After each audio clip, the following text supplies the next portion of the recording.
Coba kamu taruh ini di kepalamu, pasti akan ada hal yang berbeda terjadi dalam hidup kamu. Ini ajaib loh, bisa kamu uji. Kita bahas yuk. Halo teman-teman, ada saya kembali Siti Nurdianti, sahabat baik kamu. Kayaknya emang udah paling enak ya kalau kita bahas sebuah hal yang ada kaitannya dengan rezeki. Karena rezeki itu luas dong, bukan cuma masalah uang, tapi juga masalah jodoh, masalah kesehatan, atau yang paling kamu tunggu deh, perubahan nasib. Tapi masuk akal ya, bukan tahayul doang. Bisa mbak, bisa. Ini adalah hari keberuntungan kamu. Tuhan membawa kamu kepada video ini, berarti ada rencana hebat nih yang sedang disusun Tuhan buat kamu. Oke, kita bahas pelan-pelan dengan secara masuk akal. Yuk, ini. Sekarang coba deh, saya ingin kamu diskusi dengan saya. Anggap aja kita ngobrol, ketemu. Kemudian kita membicarakan sebuah hal yang hebat di hari ini. Hal hebat itu adalah kekuatan pikiran. Betul. Sebentar. Saya mau nanya, kamu percaya nggak sih bahwa pikiran ini punya kekuatan loh? Coba sekarang kamu tulis di komentar, percaya atau tidak kamu bahwa pikiran kita, iya, pikiran kamu itu punya kekuatan loh, dan kekuatan pikiran ini melebihi apa yang pernah kita tahu. Percaya atau tidak? Tulis di komentar ya. Kalau seandainya pertanyaan itu ditanyakan kepada saya, kalau dulu saya menjawab gak percaya. Gak percaya. Tapi setelah saya menemukan bukti bahwa itu ada, akhirnya mau gak mau saya percaya. Nah, sebentar. Kalau kamu berpikir kekuatan pikiran yang ingin saya ajarkan kepada kamu adalah seperti magic, di mana kita mikirin sesuatu terus tiba-tiba datang atau tiba-tiba kita mikirin sesuatu, kita bisa dorong mobil, bisa dorong barang sampai jatuh, itu bukan kekuatan pikiran, tapi itu salah satu bagian dari telekinesis. Tidak ya, kekuatan pikiran yang saya ingin ajarkan kepada kamu adalah rubah dulu sudut pandang kita. Seizin Tuhan, pikiranmu akan jauh lebih kuat dan menarik keberuntungan di hal-hal tersebut. Saya ulangi nih, saya permudah bahasanya. Kekuatan pikiran yang ingin saya ajarkan kepada kamu itu sebenarnya adalah rubah dulu pola pikirmu. Karena dengan pola pikir yang tepat, kekuatan pikiran kita akan meningkatkan 10 kali lipat lebih besar. Dan seizin Tuhan, ketika pikiran kita kekuatannya meningkat 10 kali lipat, seizin Tuhan semua bisa tertarik ke dalam hidup kita. Nah, sekarang saya ingin memberikan beberapa sudut pandang, memberikan pada kamu beberapa kata atau kalimat-kalimat ajaib. Saya hanya ingin coba renungkan, perkataan ini benar atau tidak? Pertanyaan saya, kalau kamu merasa ini benar, maukah kamu merubah hidupmu? Dengan sudut pandang ini, pilihan kamu ya. Ini saya jabarkan dulu satu persatu. Yang pertama, dengerin nih, ini menarik. Rezeki itu bukan milik orang yang salah. Saya ulangi, ini paling bener nih, nomor satu nih.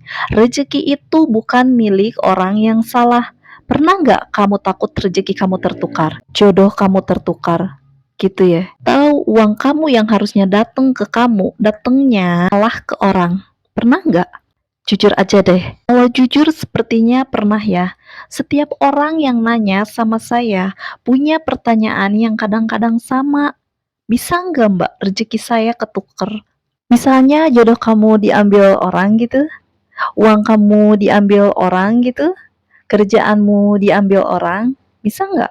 Bisa atau tidak nih? Jawabannya tidak, tidak mungkin. Kenapa? Karena pakai filosofi yang pertama tadi, pola pikir ini yang paling dasar, paling benar nih. Rezeki itu tidak akan sampai kepada orang yang salah. Artinya apa? Kalau kamu pengen dapat rezeki, ya benerin dulu dirimu. Benerin dulu diri kita. Karena rezeki itu akan mampir kepada orang yang tepat, bukan kepada orang yang salah.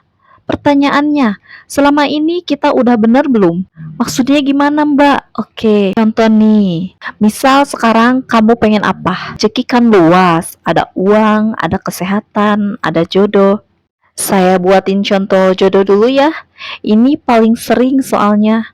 Jodoh kamu itu akan membeli dirimu apapun yang kamu jual. Saya ulangi, jodohmu itu akan membeli dirimu persis seperti apa yang kamu jual. Taruh di kepalamu. Kalau kita jual body, yang dibeli sama jodohmu hanya bodimu. Ketika bodimu sudah jelek, dia pasti pergi. Ketika kamu jual kekayaanmu, kekayaan kamu yang dibeli sama dia, ketika kamu sudah tidak kaya lagi, dia pasti pergi. Ketika kamu jual popularitasmu, dia beli popularitasmu. Ketika kamu sudah tidak populer lagi, dia pasti pergi. Dia pasti pergi dari kamu. Kalau kita pengen dapet pasangan yang setia, jual dulu dalam dirimu. Dalam dirimu tuh seperti apa karaktermu, akhlakmu, kebaikanmu. Sebagai seorang laki-laki, sebagai seorang perempuan, itu yang kamu jual nggak gitu, Mbak. Kenapa? Saya sering tuh lihat teman saya, kenapa orang baik dihianatin, dibohongin, nggak bener nih. Bahkan saya sendiri, saya pernah loh, Mbak, punya pasangan. Saya ini udah capek-capek jadi orang baik loh. Pasangan saya itu mengkhianati saya, menzolimi saya.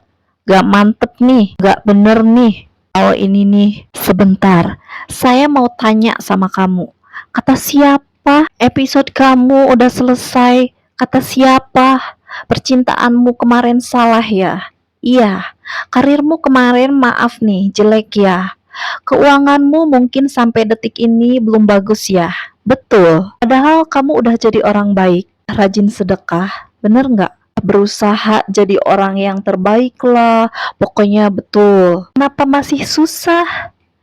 Jawabannya karena kamu, iya karena kita kadang sok taunya kenapa? Lah, kan kata siapa udah selesai episodenya?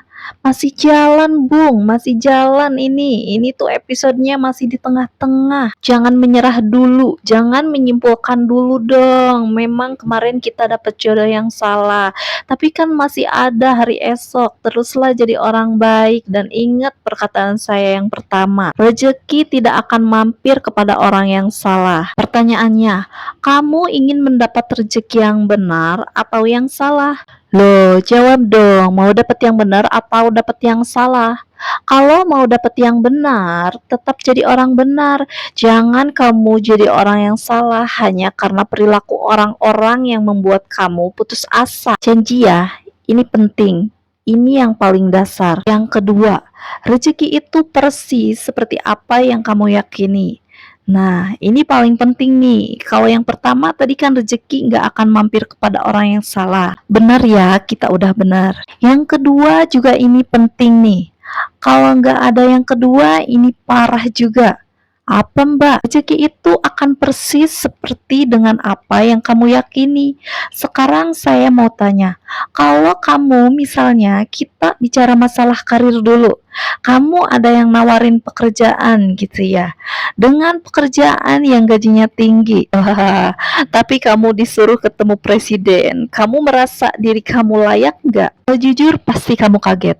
Loh, siapa saya Mbak? Kok saya dikasih gaji gede? Habis itu disuruh ketemu presiden. Siapa saya? Kalau seandainya kamu sekarang ketemu sama orang ngajakin partner, ngajakin bisnis yang kontraknya 10 miliar, apa yang kamu rasakan? Kaget Mbak, siapa saya? Kok saya bisa dapat segini? Nah, itu loh maksud saya. Kita ini secara tidak sadar mengundang rezeki kita sendiri dengan keyakinan yang kita berikan kepada diri kita. Nah, kenapa di jidat kita nih suka kita kasih label sendiri? Oh, ini saya cocoknya hanya dapat segini, saya ini cocoknya hanya dapat jodoh yang seperti itu. Kalau lebih dari itu gak mungkin. Hei, kata siapa? Siapa kita? Kok melabelkan kita seenaknya? Hati-hati loh, rezeki kita akan persis seperti keyakinan kita. Kan rezeki itu sendiri. Coba mulai sekarang katakan begini, Tuhan tahu yang terbaik buat saya, dan Tuhan itu maha luas rezekinya. Katakan ayo, Tuhan itu maha luas rezekinya. Dia bisa memberikan apapun sebesar apapun yang saya mau, dan saya yang menerimanya. Ulangi, dan saya yang menerimanya. Enak nggak rasanya? Lega nggak? Kok bisa ya? Karena mindset kamu, pola pikir kamu sudah saya benerin barusan. Ini loh yang saya maksud. Beda kan? Nah, beda. Itu yang saya maksud. Masuk akal kan? Nah, yang terakhir nih. Kalau nggak ada ini sama aja bohong. Nih, kalau nggak ada dua hal tadi, apa itu Mbak? Rezeki itu butuh waktu, Mas. Mbak, rezeki itu butuh waktu. Hei, rezeki itu butuh waktu loh. Masalahnya orang itu nggak bisa nih di bagian akhir ini. Kenapa? Karena dia nggak bisa membuat dirinya menikmati proses. Halo, rezeki itu milik orang yang bisa menikmati proses. Kurang bener apa lagi coba? Lihat deh, keberhasilan apapun yang kamu terima dalam hidup belakangan ini, lihat. Betul nggak? Itu terjadi dalam hidup kamu. Karena diri kamu bisa menikmati prosesnya kan. Mau ada yang susah, nggak enak, ya terima. Wes, saya bahagia aja ah. Nah, itu loh. Coba deh, sekarang sambil kamu mempraktekkan dua hal tadi, kamu dengerin video saya yang lainnya juga. Kamu nikmatin proses kamu sambil kamu tonton video-video saya. Itu loh cara yang benar. Kita menikmati hidup sambil menikmati proses. Dengerin video saya, nonton film-film yang lucu, kamu nyanyi-nyanyi sendiri ya, kan main game yang kamu suka, Mobile Legend kek, apa kek yang bikin kamu happy. Ketika kamu sedang tidak happy, menikmati proses, buat diri kamu happy. Bagaimanapun caranya, semakin kita bahagia ketika menikmati proses, keajaiban itu semakin besar datang. Itu yang saya rasakan. Ya, mungkin ada beberapa di antara kamu yang kagum sama saya. Kalau saya tuh konsisten bisa mengupload video di beberapa medsos. Ya, jelas saya konsisten. Kenapa? Karena saya tahu saya butuh menikmati proses terus-menerus dengan bahagia untuk bisa mencapai titik yang lebih baik. Itu buktinya loh. Saya mempraktekannya. Kelas ya. Jadi coba, sekarang kamu sudah tahu pola pikir berlian ini, kamu renungkan, kamu pikirkan, kemudian kamu tanyakan deh ke diri sendiri, bukankah apa yang saya ajarkan ini tepat sasaran dan benar-benar masuk akal buat kamu? Lakukan, praktekkan, dan rasakan perbedaannya. Ini luar biasa. Oke, tetap semangat. Bye bye.